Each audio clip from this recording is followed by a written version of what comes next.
క్రైస్తవులుగా జీవించి చూపించండి, బ్రతికి చూపించండి. యేసు నామములో మన ప్రవర్తన ఇతరులకు సువార్తగా అందునుగాక. ఈ రోజుల్లో నోటితో సువార్త చెప్తే ఎవరికి అర్థం కావట్లేదు, అవకాశం కూడా మనకి లేదు. కాబట్టి కొన్ని సందర్భాల్లో నీ చూపు, నీ మాట, నీ నడవడిక, నీ ప్రవర్తన, దేవుడు నీ పట్ల చేసే కార్యాలే నీ చుట్టూ ఉన్న వారికి సువార్తగా అందాలి. అటువంటి చక్కటి ఆత్మీయత దేవుడు మనందరికీ దయచేయునుగాక. మీకు తెలుసా, శ్రమ కలుగుట నాకు మేలాయను అని మనం చదువుకునే ఈ బైబిల్లోని మాట నా కుటుంబం పట్ల అక్షరాల నెరవేరింది. ఎస్, కష్టాలు, శ్రమలు, బాధలు మీ జీవితంలోనూ మీ కుటుంబంలోనే కాదు, మా కుటుంబంలో కూడా ఎన్నో శ్రమలు వచ్చాయి.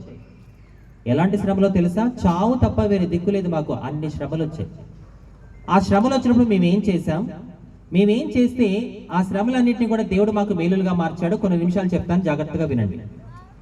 వాస్తవానికి మేము పుట్టుకతోనే క్రైస్తవులం కాదు, మాది ఒక చౌదరి కుటుంబం. చౌదరి అంటారు, కమ్మకులం అంటారు.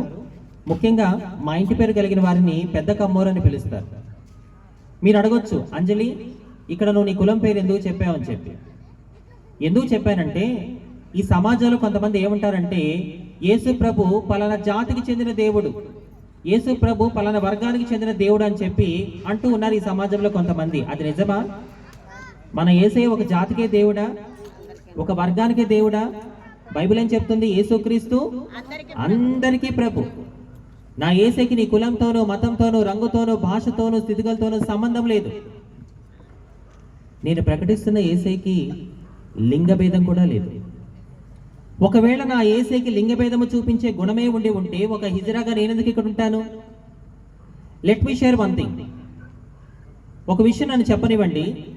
ఇక్కడున్న మనం అందరము కూడా రెండు విషయాల్లో సమానం.